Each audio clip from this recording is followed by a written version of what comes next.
Nelson, alcoholic addict. That's not my real name. It's the pen name that I use here at LOL Sober.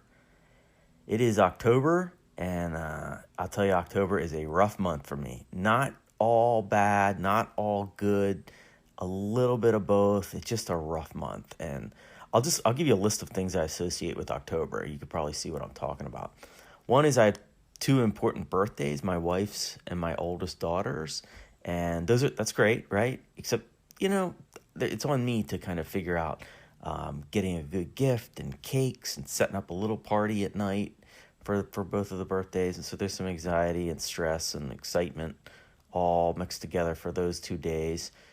I'll tell you also, I've shared about this before. In October of 1999, I got really sick when I was in college. I ended up in a coma, barely survived it.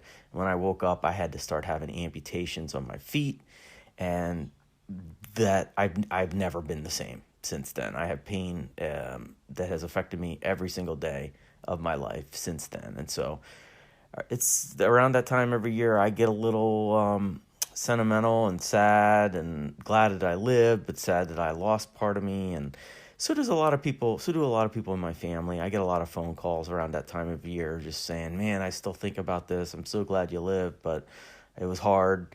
And so those are tough to kind of process and work through. I'll also say it's the busiest time of work for me every year, October. And that's brings up all sorts of anxiety and stress and constant worry and all that other stuff that comes with busy times at work. I also find that, all three of my kids are in school now, and October seems to be the month when the shit starts to hit the fan. My kids do really well in school, but, September's nice. You get your books, you meet everybody, and everybody's nice to each other, and then you start really getting into schoolwork. And by October, the tests and the homework are starting to pile up. So are the extracurricular activities. So you throw all that in a blender, and my kids seem edgier and busy around now, and that affects me for sure. I'll also say this sounds a little goofy, but I love the holiday of Halloween, and I love trick-or-treating with my kids, and I love seeing Halloween decorations, but I really don't like horror movies or scary stuff. I've watched a lot of them, but I have never gotten into the sensation of jump scares or being haunted by a doll that might murder me in the middle of the night. Like, those are kinds of thrills. They just don't do anything for me, and I actively avoid watching them.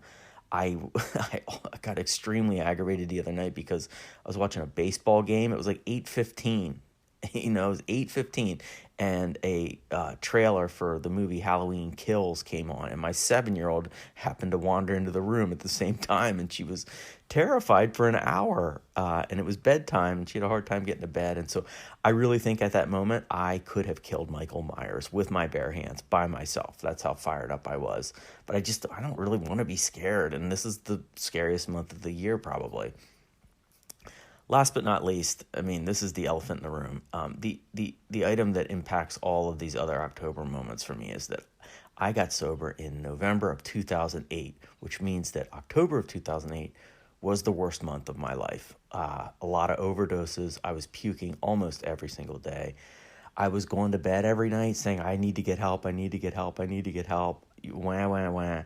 And then waking up in the morning and thinking, I need to get drugs and alcohol. I need to get drugs and alcohol. And I just didn't do anything about it, even though I knew I was going to die. I knew I needed help. I knew it was hopeless without help. I ended up breaking my family's hearts, over and over and over again that month. Specifically, I remember that Halloween. It was the first one where my two kids, they were very young, but they were old enough to get costumes on and go out trick-or-treating for the first time. 4 of us, my wife, me, and the 2 kids. There was a lot of excitement going into that night, and I had the brilliant idea that at dinner time I would drink some beer, have a bunch more painkillers, and then also let me mix in some muscle relaxers for the first time. I passed out. I woke up at midnight. Everybody was in bed. Halloween costumes were laying on the floor. I missed the whole thing. And the real disappointing thing, the thing that shook me the most was the next morning I woke up thinking, boy, my wife and kids, they're going to be so upset with me. They weren't. They didn't really care. They had no expectations for me that I would be able to show up for them. And when I didn't, it didn't bother them. I wanted it to bother them. It didn't, you know.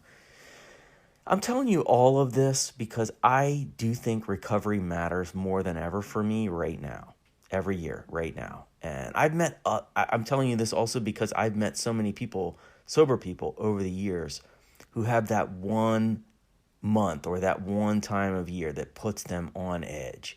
And oftentimes we talk about December a lot because it's the holidays, but I have sober friends who they scuffle for a specific time period every year for a variety of other reasons too. Like, parents passed away and it's been hard to move on, or they got divorced, or they got arrested, or whatever at a specific time every year, and it's a hard anniversary. And I totally get that. What ends up happening for me is that there's this constant, strong emotion lurking in the background at all times, and that throws me off for large chunks of time. It's like background music, kind of, like when I think about how much pain I am in every day because of my illness. Sometimes it's deep gratitude because I always like to remember how bad it was at the bottom in October of 2008 before I went to rehab. But getting overly elated about things is not great either for me. I don't want to be like, oh my God, it's so great that I'm sober now, and go into a work meeting and just start crying and telling everybody I love them. And, every day is a gift, man. That's why they call it the present. I don't want to be yelling that on Zoom work calls because I'm like overly grateful in a public setting because I got sober. But the solution for me is always, it's more recovery, specifically reaching out to others, seeing how they're doing. That always evens me out, and that is the goal. I don't really want to be ecstatic 24 hours a day because I don't think that's actually possible. That's what I was trying to do when I got high all the time. I want to be even-keeled and measured. I want to be like a steady presence that you can rely upon.